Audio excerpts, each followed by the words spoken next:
भारत में corona virus के मामले तेजी से बढ़ रहे हैं। स्वास्थ्य मंत्रालय की ओर से आज सुबह जारी आंकड़ों के मुताबिक भारत में कोरोना वायरस मरीजों की कुल संख्या बढ़कर 1,90,535 हो गई है और जबकि इस वायरस से अब तक 5,394 लोगों की मौत हो चुकी है।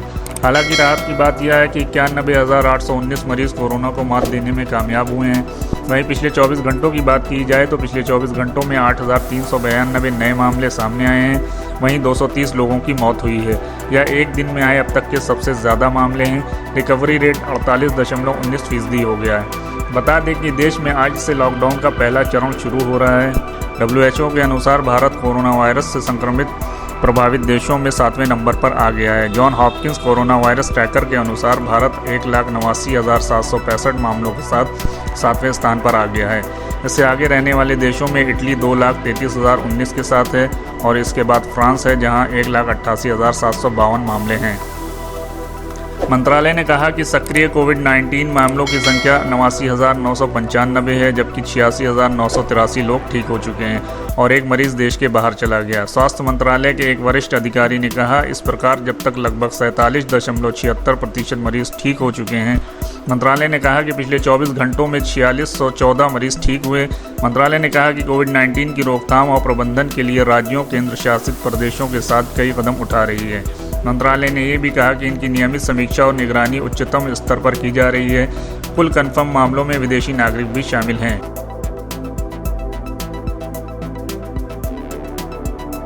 देश में आज से अनलॉक 1 शुरू हो गया है। 4 चरणों के लॉकडाउन के बाद आज से देश में अनलॉक के नियम लागू हो गए हैं। केंद्र सरकार ने पहले चरण में 8 जून से मॉल, होटल, रेस्टोरेंट और धर्मस्थलों को खोलने की भी अनुमति दे दी है। दूसरे चरण में स्कूल, कॉलेज व अन्य शैक्षणिक संस्थाओं को खोलने का फैसला होगा, लेकिन राज्यों और अभिभावकों से चर्चा के बाद जुलाई में इस मामले पर फैसला लिया जाएगा। जिम, बार, सिनेमा हॉल, मेट्रो पर तीसरे चरण में यानी सबसे आखिर में फैसला किया जाएगा। अंतर्राष्ट्रीय उड़ानें शुरू करने पर भी कोई फैसला अभी नहीं हुआ है। महाराष्ट्र में लॉकडाउन 30 जून तक बढ़ा दिया गया है। लॉकडाउन को लेकर उद्धव सरकार ने गाइडलाइन जारी की है। रात 9 बजे से सुबह 5 बजे तक कर्फ्यू जारी रहेगा। 8 जून से 10% स्टाफ के साथ निजी ऑफिस खोले जा सकेंगे। वहीं धार्मिक स्थल, होटल, शॉपिंग मॉल, रेस्तरां बंद रहेंगे। महाराष्ट्र में सैलून, ब्यूटी पार्लर को खोलने की इजाज़त फिलहाल नहीं दी गई है। सीएम उद्धव ठाकरे ने राज्य के अधिकारियों को निर्देश दिया है कि कोरोना का एक भी मामला छिपना नहीं चाहिए। बता दें कि महाराष्ट्र में अनलॉक को 3 चरणों में लागू किया जाएगा। 3 जून को पहला चरण, 5 जून को दूसरा चरण और 8 जून को तीसरा चरण लागू किया जाएगा। महाराष्ट्र सरकार ने भी अपनी गाइडलाइन में लॉकडाउन को 30 जून तक बढ़ाते हुए कई सख्त कदम उठाए हैं। महाराष्ट्र सरकार ने 30 जून तक बढ़ाए गए लॉकडाउन का नाम मिशन बिगिन अगेन किया है। महाराष्ट्र सरकार की नई गाइडलाइंस के तहत आवश्यक गतिविधियों को छोड़कर रात 9 बजे से सुबह 5 बजे के बीच लोगों की आवाजाही पर सख्ती से प्रतिबंध रहेगा। धार्मिक स्थल, होटल, शॉपिंग मॉल, रेस्तरां और आतिथ्य सेवाएं बंद रहेंगे। प्रदेश में सैलून, स्पा और पार्लर फिलहाल बंद ही रहेंगे। स्कूल, कॉलेज भी बंद रहेंगे, लेकिन चरणबद्ध तरीके से छूट देने पर विचार किया जा रहा है। 8 जून से 10% स्टाफ के साथ निजी ऑफिस खुलेंगे। जिलों के अंदर बस सेवाओं को अनुमति दी गई है, जबकि एक ज़िले से दूसरे ज़िले में बस सेवाओं को अनुमति नहीं होगी। प्रदेश में सभी औद्योगिक इकाई शुरू करने की इजाज़त दी गई है। महाराष्ट्र सरकार के दिशा निर्देश में कहा गया है कि अनलॉक 1 चरण में समुद्री तटों, खेल के मैदानों, उद्यानों और खुले सार्वजनिक स्थानों पर सुबह 5 बजे से शाम 7 बजे तक व्यक्तिगत शारीरिक अभ्यास की अनुमति होगी। हालांकि मुंबई, पुणे, ठाणे, मालेगांव और औरंगाबाद जैसे रेड जोन में कोई रियायत नहीं दी गई है। वहीं महाराष्ट्र सरकार ने मुंबई में शर्तों के साथ सीरियल फिल्म की शूटिंग की इजाज़त दे दी है। महाराष्ट्र सरकार ने सर्कुलर जारी करते हुए इसकी जानकारी दी, लेकिन इस सर्कुलर में ये भी कहा गया है कि अगर नियमों के उल्लंघन किया गया तो शूटिंग रोक दी जाएगी। बता दें कि लॉकडाउन के बाद से ही शूटिंग पर रोक लगा दी गई है।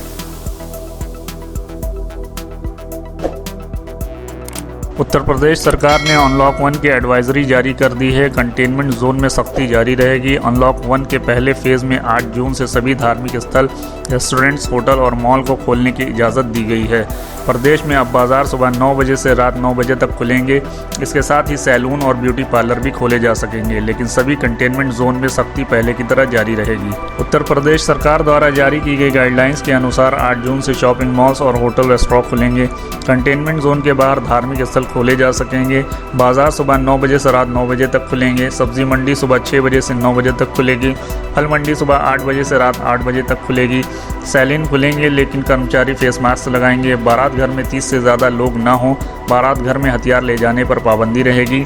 2 पहिया वाहन पर मास्क लगाकर 2 लोग सवारी कर सकते हैं। बस में जितनी सीट उतनी सवारी बैठ सकती है। कंटेनमेंट जोन में सख्ती बरकरार रहेगी। एनसीआर के अपार्टमेंट में एक केस तो सिर्फ टावर सील होगा।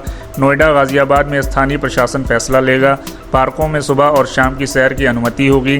नोएडा गाजियाबाद में एक केस होने पर सिर्फ टावर सील होगा। यूपी के मुख्य सचिव अवनीश अवस्थी ने कहा, एनसीआर के अपार्टमेंट में एक केस सामने आया तो सिर्फ टावर सील होगा। नोएडा गाजियाबाद में स्थानीय प्रशासन फैसला लेगा। साथ ही यूपी में प्राइवेट बसों को भी इजाज़त दी गई है।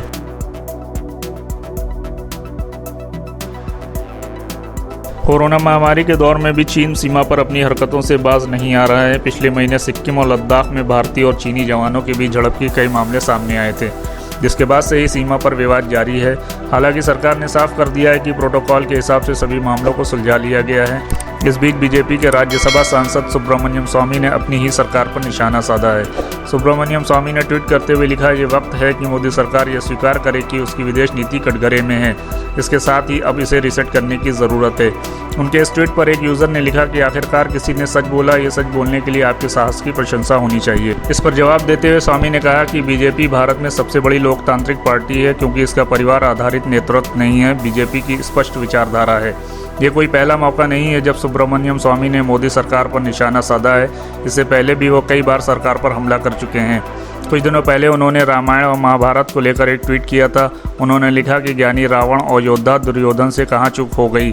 दोनों ने अहंकार में आकर घर के विभीषण और विदुर जैसे अनुभवी लोगों की सलाह पर तिरस्कार किया था। उस वक्त ऐसा माना जा रहा था सुब्रमण्यम स्वामी इशारों ही इशारों में मोदी सरकार को संदेश दे रहे हैं।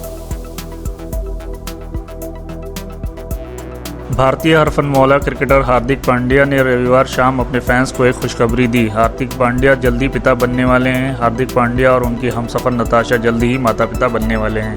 हार्दिक पांड्या ने नताशा के साथ एक फ़ोटो शेयर की। इसमें नताशा प्रेग्नेंट नज़र आ रही हैं। हार्दिक पांड्या ने साथ ही लिखा, हमारी ज़िंदगी में एक नया मेहमान आने वाला है। मेरी और नताशा की एक साथ लाइफ बहुत अच्छी रही है, ये और अच्छी होने वाली है। मैं और नताशा नए मेहमान को लेकर बहुत उत्सुक हैं, उसका इंतज़ार कर रहे हैं। हमें आपकी दुआओं की ज़रूरत है। इस खुशखबरी पर उन्हें बधाई देने वालों का तांता लग गया। कप्तान विराट कोहली ने लिखा, हार्दिक और नताशा तुम दोनों को ढेर सारी बधाई, बहुत सारा प्यार और दुआएं नए मेहमान के लिए जो तुम्हारी ज़िंदगी में आने वाला है। भारतीय क्रिकेट टीम के कोच रवि शास्त्री ने दोनों को बधाई दी। भारतीय क्रिकेट टीम के सभी क्रिकेटर्स और उनकी पत्नियों ने दोनों जोड़ों को बधाई दी।